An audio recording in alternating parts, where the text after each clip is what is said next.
Okay. Hope everyone's having a great day. Let's just hop right into things. Welcome to the weekly options forecast. Big week ahead of us. A lot going on. By watching or reading this, you're saying you understand the following. I'm not a financial advisor, and this is not trading advice. This session is solely for educational purposes. There is significant financial risk associated with options trading, and I'm not liable for your wins or losses in the market if you decide to act on this information. Okay. All right, let's go over the options flow for last week.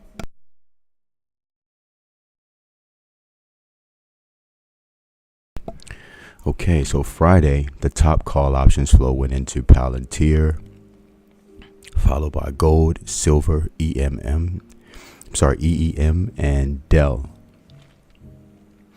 On the short side, top call options flow went into, put options flow went into Nvidia, Tesla, Microsoft, Run, and Meta.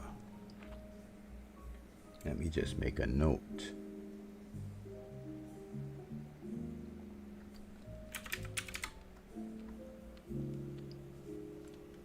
There wouldn't be a meeting without notes.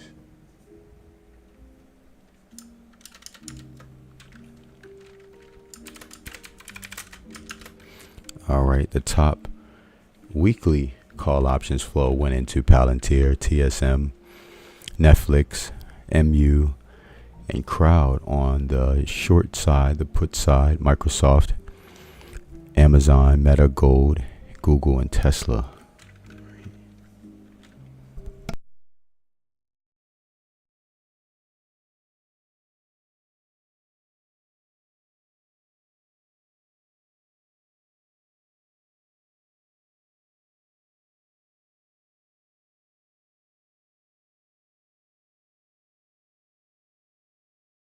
Okay, let me move on.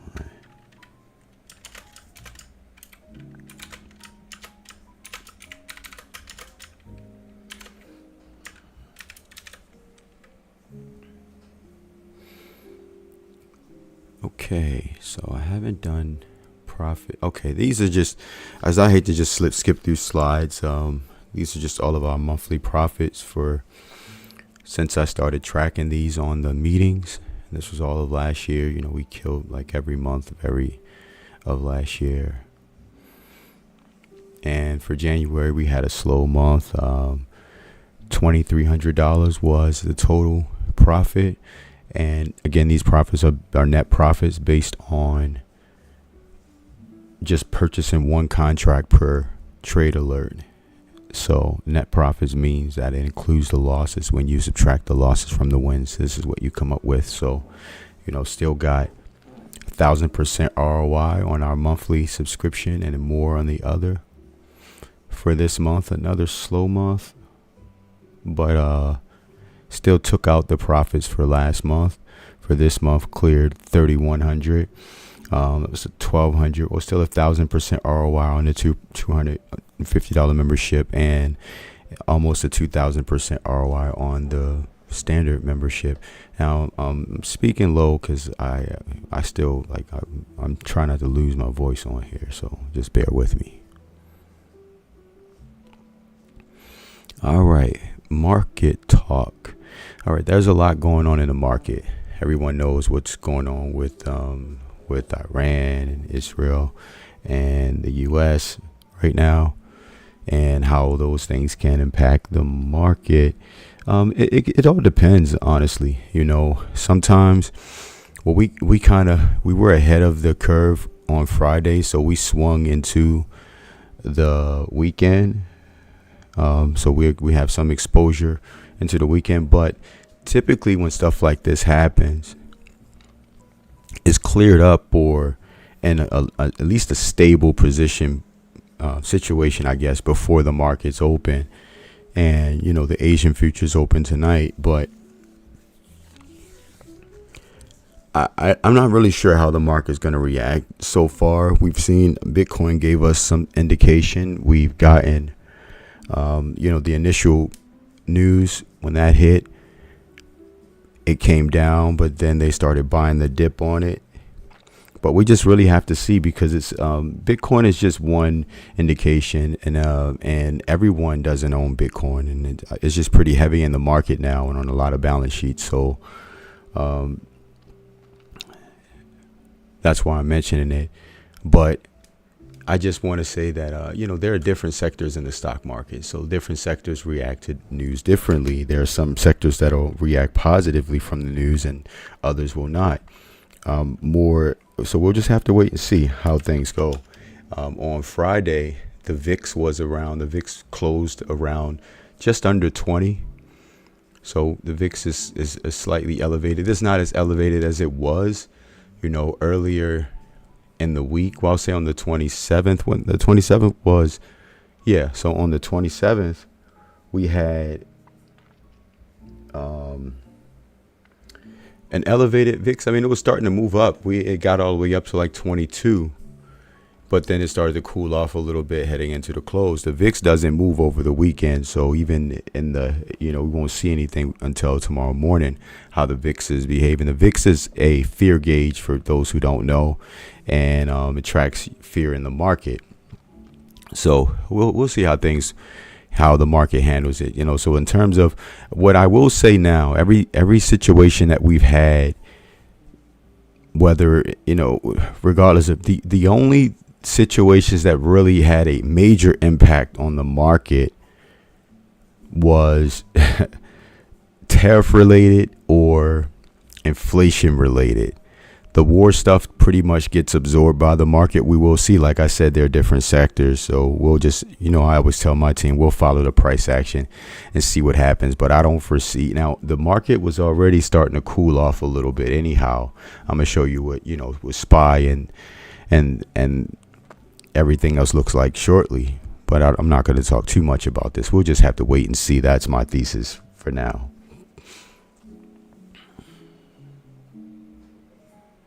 All right, some chart setups. Yeah, and I'm going to get into a few chart setups now.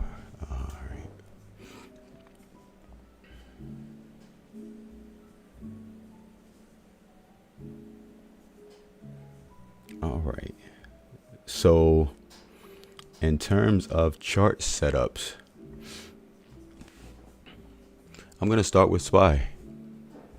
All right, so I have this line right here, and I'm holding on to it. It's the red dotted line here. Just a sec. And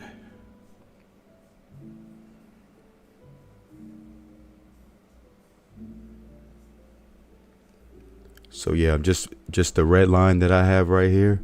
That's the one that it's a key level, and it looked like we closed over it on Friday. So I'm trying my best to try to get through this. But yeah, so you see the structure broken here is trying to reclaim. And again, this is important though. A lot of volume, a lot of bullish volume came in on Friday, and we closed at this level. I mean, and let me just zoom out and show you what the weekly looks like. And then again, we had a monthly close. So this is a nice 222 reversal here on the month, even though it finished red, but just over that level. Here's the monthly chart. And I mean, well, there's another 222 reversal, to the downside, but they bought the dip on it. So we got a lot going on here. And so again, like I said, we'll just have to wait and see what happened. But if you're looking for trades on this, I'll say for SPY over 686. Give it some margin. Yeah, over 680. Over 687. My first target. Over 687. My first target on this would be 687.86, and then from there you have 689.63, and so on. There's a gap fill right there as well. If somehow we manage to lose 681.64, my first target on this would be 680.51. Then we have 677.98.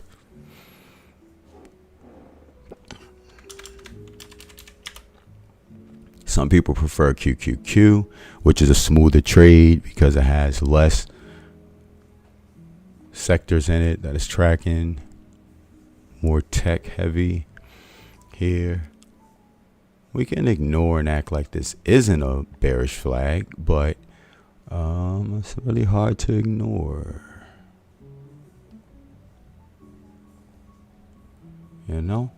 So I mean, but it could just be a channel, right? It's a channel. So we're going to see how price behaves in this channel. I have this level here. It's one of my key levels.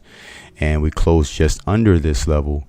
What I'm looking for, if we are able to clear that 6, this is how I'm going to play this. I don't like smaller moves. And then I want y'all to pay attention to the volume. On SPY, we had a higher volume. Again, more sectors in SPY, more defensive sectors and stuff like that. And we have some sectors that were green in here. So tech was pretty red on Friday with it was other things going on as well. A lot of big stocks like Tesla and Nvidia, Meta, they were all getting hit pretty hard last week. But Google. So I'm going to give this one some margin. I'm going to say over 608.77. So over 608.77, stabilization above there. My first target would be 615.93. So over 608.77, stabilization with volume. Target would be 615.93. Now, if we were to lose 602, under 602, my first target would be 601.36. Then we have 598.14 and 595.82. Again, we got that bear flag situation going on. So if they know what's good, they'll hold the level, and we'll see what happens. IWM, ETF that tracks the small cap stocks, the Russell 2000. It's pretty interesting. This looks pretty good. Here on the daily, it's flagging. And I like a nice wedge. I don't know how I feel about a wedge.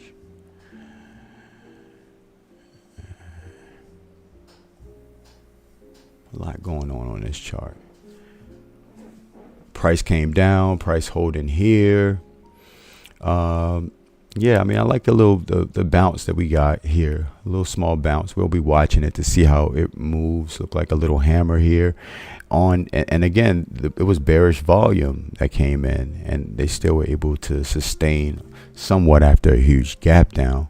So let's watch it. I'll say over 262.76. The first target on this would be 264.06 would be that first target. And, my second target would be 265. That's a gap fill. Now, if we were to lose 259.77.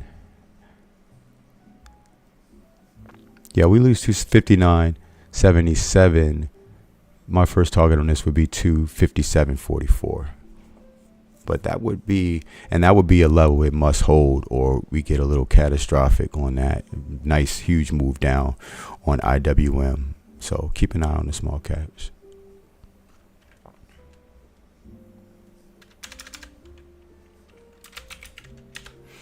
Meta platforms. Okay, so there was some. Meta's been testing this key level that I have here. One of my levels that I have here has been playing around in this area, but hasn't really been making too much noise. Just been making playing in this area here. Let me zoom out because there's a lot of noise going on right there. So the monthly close, okay, interesting, nice close on the month too. All right, I gotta ignore my lines on there. I trade Meta Prime, as more than any other stock or asset, so instrument. So there's a lot going on in this chart. See, when you're in doubt, you zoom out. That's just what you do.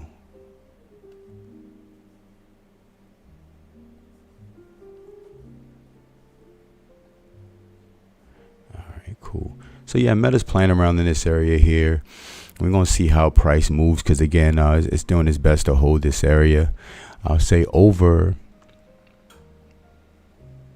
Again, excuse some of my levels on this chart. I got a lot going on. Over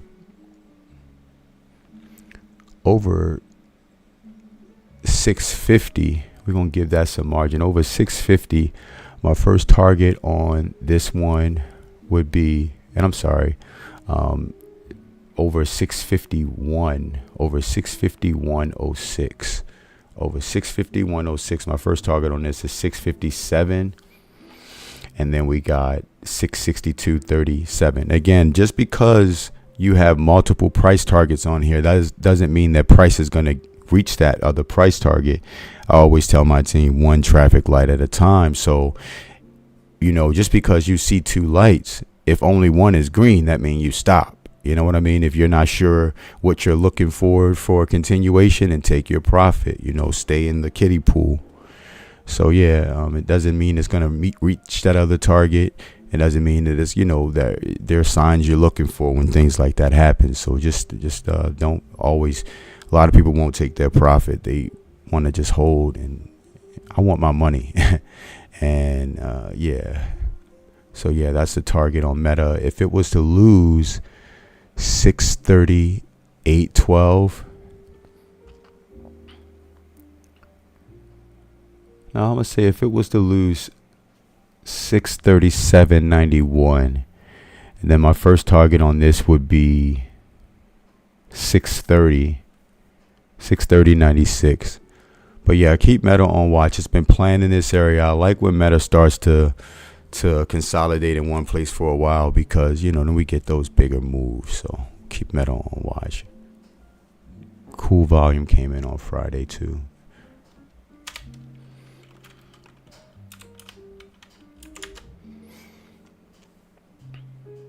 All right, this was a request from one of my team members to review UNH, and I'm glad they brought it up. I'm glad they mentioned it. Now I gotta get that off this chart. Just give me a second. There's too much going on.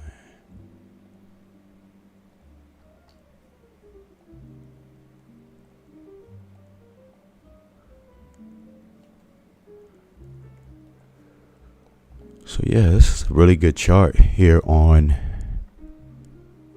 nice bullish engulfing and a breakout for a continuation, heading back into the gap fill area. All right, so for UNH, over 294.13. We can give that some margin too. I'm gonna say over 295.26. My first target on this would be 300. So yeah, that's the first target on this one, and you'll see the other targets on the chart. If we find a way to lose 283.85, first target on this would be 282.07, and so on. It's been bouncing around that area, so we'll see what happens. But if, again, there could be further downside if it was to lose there. Now the thing is, when there's turmoil in the market, we like to get defensive, and defensive doesn't necessarily mean missile defense, like going to buy Lockheed Martin and stuff like that.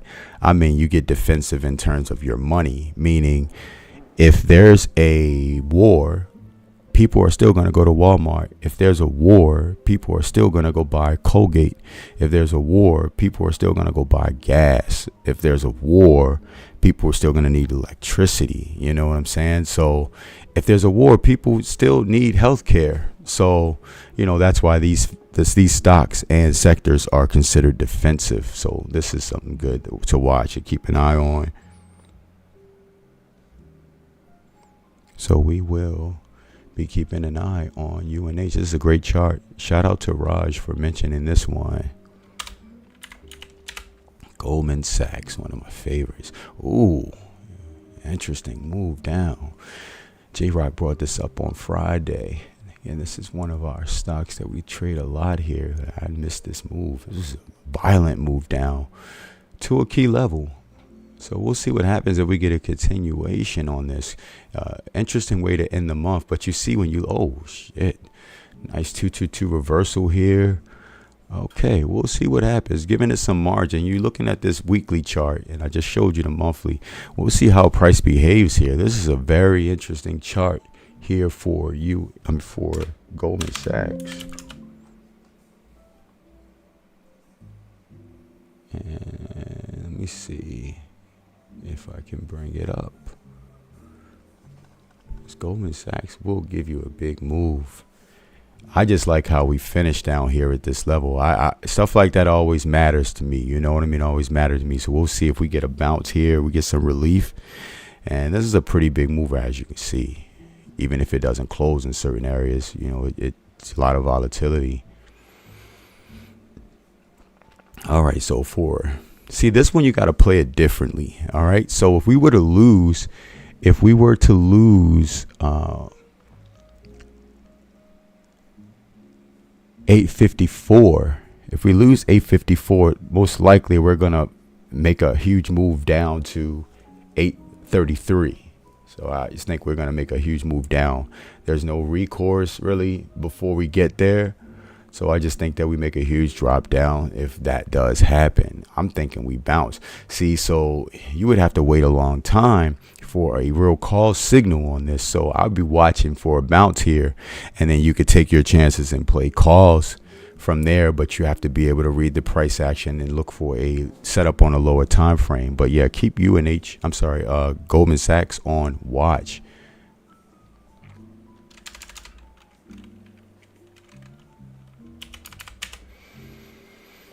APP.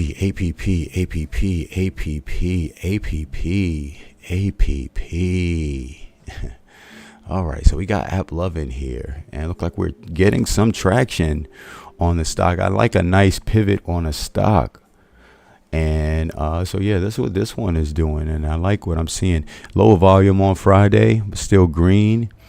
We're keeping an eye on this one for a move. If we're able to clear 448 on this one, so over 448 on this one, my first target would, I gotta clean some of these levels off this chart, man. Hold on one second.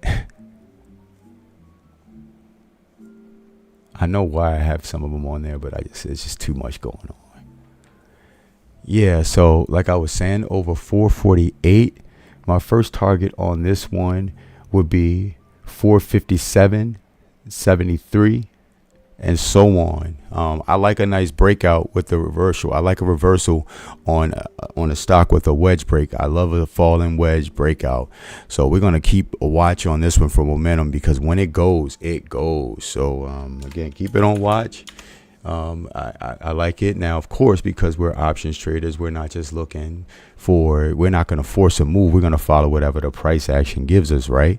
So if we were to lose 426.50, then our target on this would be 419.63. Then we have 410.50 and then 400.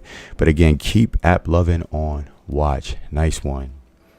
Couldn't do one of these without covering Tesla.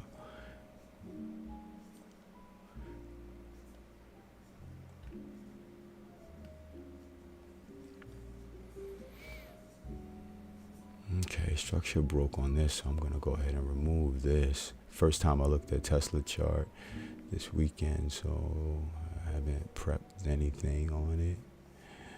Just in real time, looking at what's going on in real time with you guys. So I'm just going to see how things work out here with this price and go from there. All right, it was pretty red after a reversal in price, holding up. Let me zoom out first, though. Zoom out. Be a lot going on. When in doubt, you zoom out, get a clean. Okay, I like what I see here. I like what I see here. All right, so we're going to keep Tesla on watch again, too. It's still in this channel, trading in this range.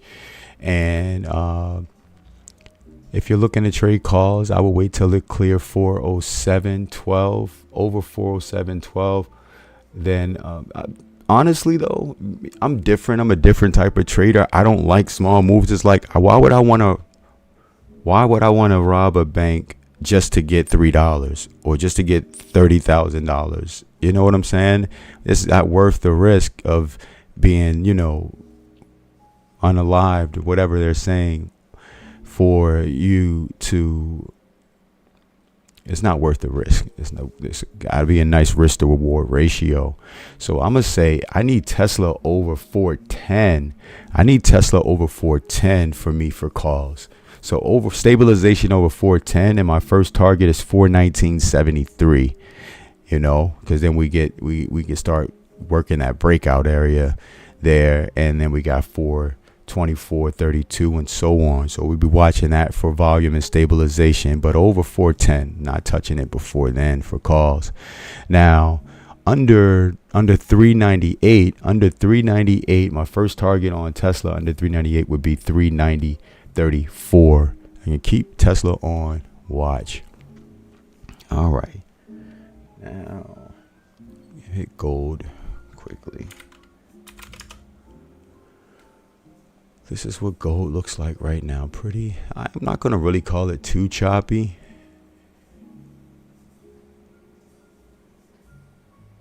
Heading back up towards those highs.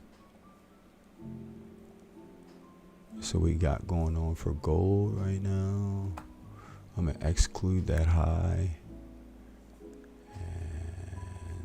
Play in here for now. See, I don't have anything on this chart, so let's put something on here, right? See what's going on with gold. So, with when you got turmoil in the market, some people buy Bitcoin, they're calling it digital gold, but real gold is real gold, and then you got these ETFs and stuff like that. So you got some of that going on. And so you got people buying these as well. So you can keep gold on watch too. It's something that obviously has been trending up. It's volatile, but it's been trending up. It doesn't move as fast as some of the popular stocks, but it's something you can keep on watch. Over 483.90, then we could possibly make a retest of 496.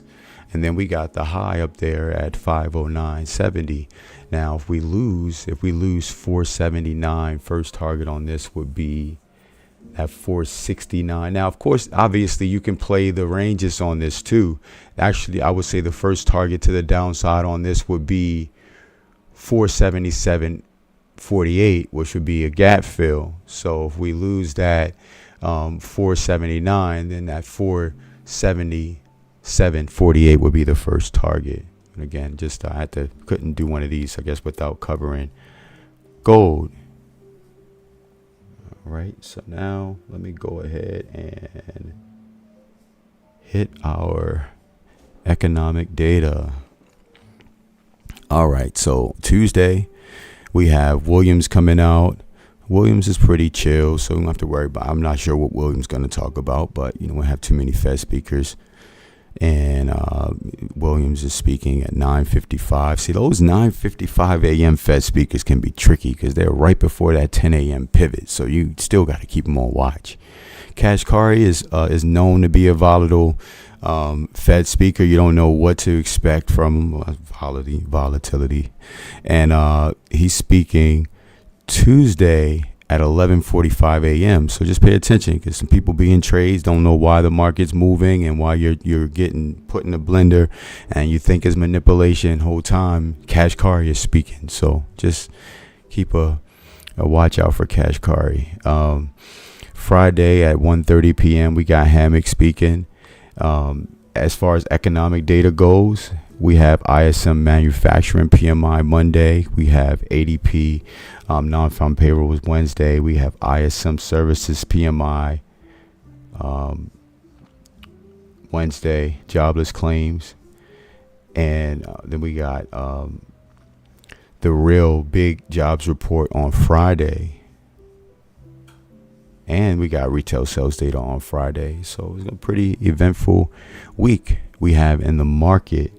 Now, just for those, I'm closing out the access to paid membership for our community today. So if you're looking to join our community, I the open enrollment will be closing, and I will reopen it periodically, but I just want to just kind of slow down the people that we're bringing in to our paid side. We just working with who we have, but so enrollment is open. It will be closing tonight. So if you're looking to join, I may throw a 7-day free trial out there also, but just for people who really want to join, but they can't because they won't be able to join again until we open the enrollment again. So all money ain't good money, and it's just I want to make sure it's not just an open enrollment. You could just it's not just going to be like that anymore. We want to just make it's more exclusive. If you want to get in, you get in when it's open, and when I do reopen it again, it'll probably be for like a 5-day window, and then we'll close it again. So but looking forward to a great week. I will post some charts in the chat, and you will be able to find a copy of this recording on YouTube and in the chat. Cheers. Thanks for joining.